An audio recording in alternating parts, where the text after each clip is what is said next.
Hello students, today we are going to see chapter 2, that is a depreciation account, and this is the second part of the chapter number 2, and it is 11 commerce subject account. So today we will see factor that is supposed to be considered while calculating amount of depreciation as well as rate of depreciation. Again we will see depreciable asset and method of calculating depreciation. So here let's see, very first is a factor that is supposed to be considered while calculating amount of depreciation as well as rate of depreciation. Let's see which factor is supposed to be considered while calculating amount of depreciation as well as rate of depreciation. So here we have to find out the depreciation on the fixed tangible or intangible asset, and which are the factor which is affecting to consider the depreciation amount as well as rate which we are deciding to compute the depreciation that we will see. So here is the factors to be considered to determine amount as well as rate of depreciation. So to determine the amount of depreciation, the computation of depreciation and rate of depreciation, following important points are to be required to be considered. So here very first is a cost price of asset. So the computation of depreciation is always done on cost price. Determination of cost price is very significant. So here always when we are computing depreciation, it is on the cost price. So it is very significant to determine the cost price.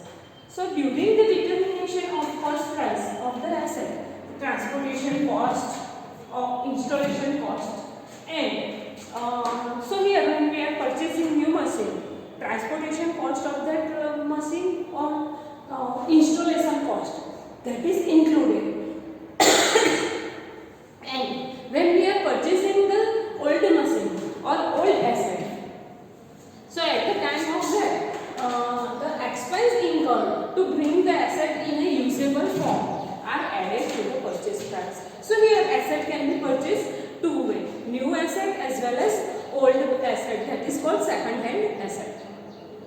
So here while we are purchasing new asset, that time whatever the transportation cost or installation cost is there, that's supposed to be included to find out the cost price. And when we are purchasing old asset, that time if the asset is not in a working condition, to bring it in a usable form, whatever the expense is incurred, that's supposed to be added to find out the cost price. So here a formula to find out cost price is a cost price is equal to purchase price plus transportation cost plus installation cost.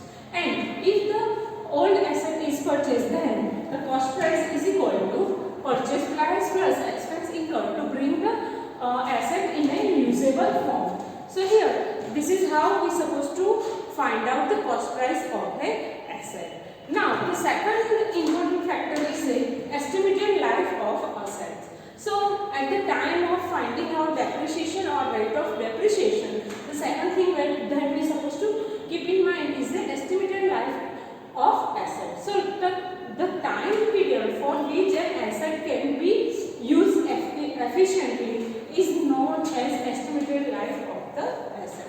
So the asset is used for a how much long period of time, that is called estimated life of an asset.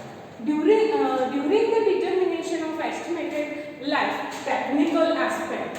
So here we have to see the technical aspect and possibility of new innovation, etc. are supposed to be considered. So here estimated life is also important, and it's supposed to be estimate how much period of time the asset will be useful in the business. So on that also we can find out depreciation as well as rate of depreciation. The third one is the estimated scrap value of the asset. The amount which is realized at the end of the estimated life of the asset is known as scrap value. So here after using the asset to its full life, the how much amount we are going to receive from that asset will be known as the depreciation. So depreciation. That depreciation is supposed to be deducted from the cost price. So we will come to the depreciable total amount, and after finding that, if we are going to divide the same with the number of years used, that means estimated life. So then we are going to reach to the yearly depreciation of the asset. So here the depreciable amount of an asset is determined after the deduction of the scrap value from the cost price. So from cost price we are going to deduct the scrap value, then we will come to the depreciation amount of the asset total. Then the annual amount of depreciation. Then if you want to come to the annual amount of the depreciation, this amount is supposed to be divided with the estimated life of an asset. So this is how we can come to the annual depreciation. So student, you may note down this, then we will see the next point of the factor to be considered while calculating amount of depreciation as well as a rate of depreciation.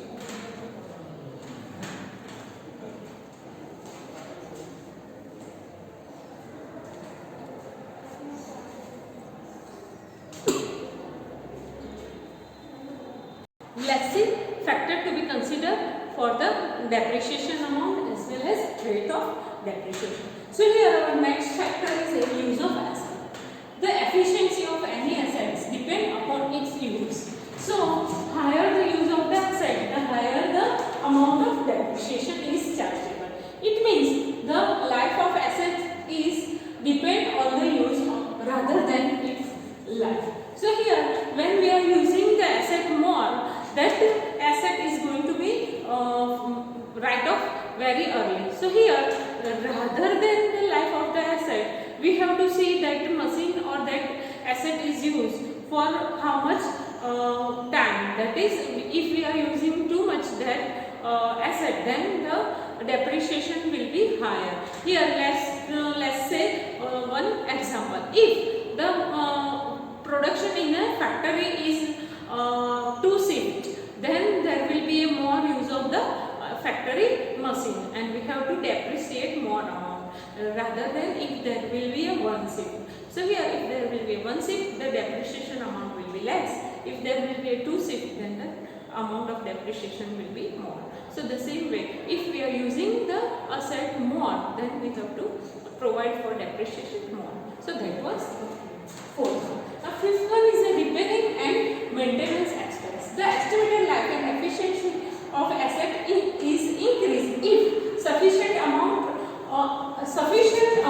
and at the time of appropriate time spent on repairing and maintenance. So here repairing and maintenance is necessary, but it is at the sufficient amount. So amount should not be exceed or should not be less, and again it is at appropriate time. So time is also supposed to be appropriate. If it is spent, then the life of the asset will be more, and thus the annual depreciation would be decreased. As life span is more, the depreciation will be decreased. Here again we have to note that if the amount of maintenance and repairing will be more, then also there will be a more cost of production. So that should not be more. So here it is observed that the balance should be maintained between amount of depreciation and repairing expense. So there should be a balance between amount of repairing or maintenance and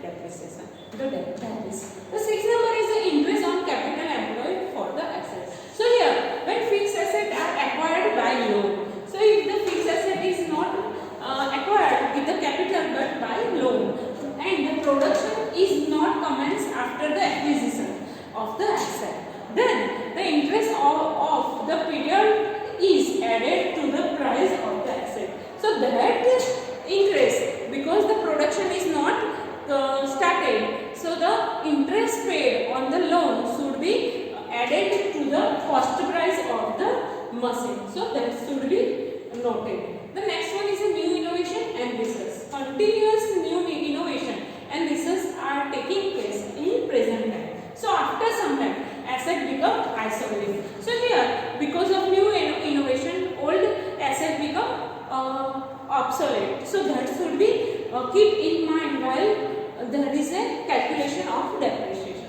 Therefore, the remaining time period of asset considered to be determined at the time of depreciation. So here we have to consider that in the mind while we are calculating the amount of depreciation. The next one is a other factor. So above these 7 factors, there are the other factors that is supposed to be keep in mind while we are calculating the amount of depreciation as well as rate of depreciation.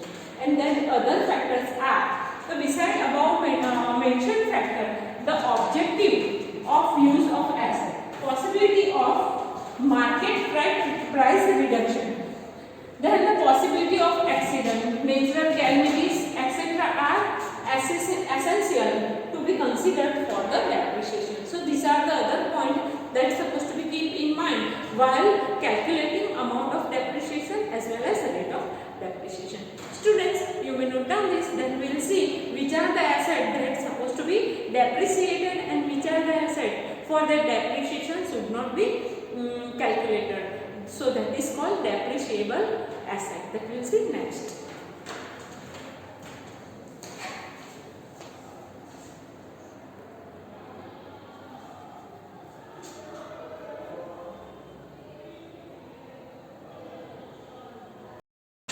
Let's see depreciable asset. Depreciable asset means the asset on which we supposed to calculate the depreciation. There are some asset on which we don't have to calculate the depreciation. So let's see depreciable asset.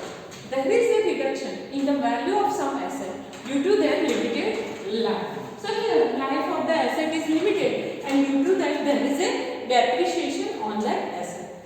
They are called depreciable asset. While on some asset depreciation is not charged because their value does not reduce due to use or passage of time. So here there are some asset the value of that does not decrease. Let's say land. So if there is a land, the value of the land is not decreased because of the use of the land. So on the land there is no need to calculate the depreciation as the value of that land is not decreasing because of the use of the asset.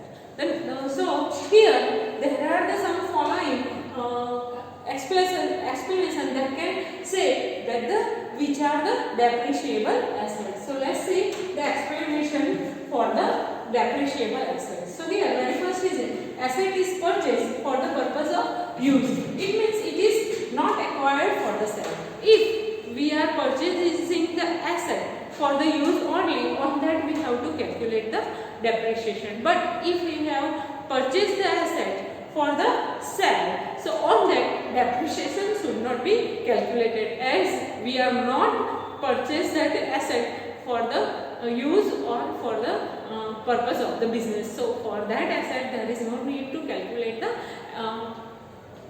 depreciation. Let's say if the businessman who is in the business of the construction is purchasing the flats, that flats he hasn't purchased for the use of the use for the business, but he has purchased that flat for the resale. So that on that flat there is no need to calculate the depreciation as that was not for the purpose of the business. So that is the next one is an asset used for more than one accounting period.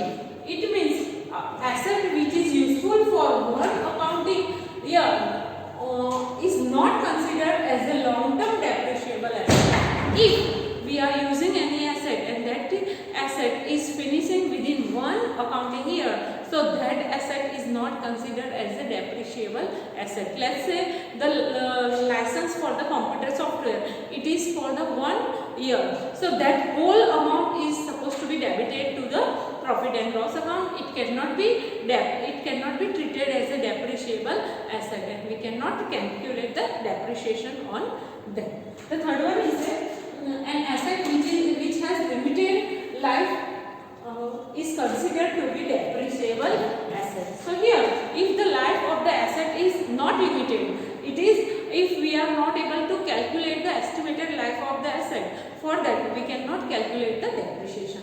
So here, but asset which has limited life or estimation of not possible, is not considered as a depreciable asset. So here, if the life of the asset is unlimited, so there is no limit of the life of the asset, and we cannot calculate or we cannot estimate the life of the asset. It is not considered as a depreciable asset. So for the depreciable asset, the asset life must be limited, and on that limited life we have to find out the depreciation. So these are the explanation for the depreciable asset, and according to that we can conclude that the below mentioned are the depreciable asset. So according to above mentioned characteristic, depreciable asset are: very first is a building, second one is a plant and machinery, third one is a furniture and fixture, loose tools, leasehold properties, vehicles, patent, copyright, trademark, mines, gas wells and oil wells. These are the example of the depreciable asset. So here in the accounting, we have to calculate depreciation on asset like that. So students, you may note down this, then we will see the method of calculating depreciation.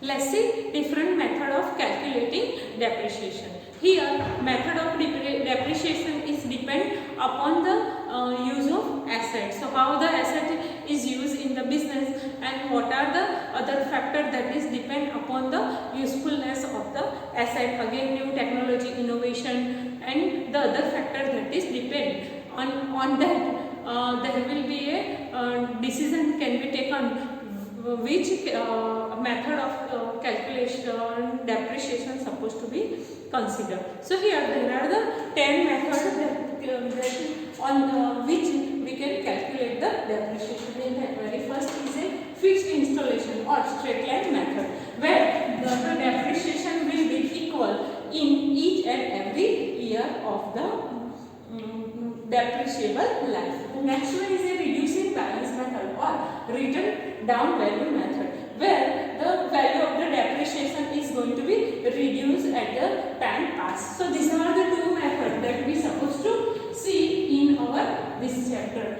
The other method that are also possible is an annuity method, depreciation fund or sinking fund method, insurance policy method, revaluation method, compound interest method, depletion method, mileage method, as well as machine hour rate method. So these are the different methods of calculating depreciation. Students, you may note down this. In our next video, we will see accounting effect of the depreciation and which journal entry is supposed to be passed at the time of depreciation. And again,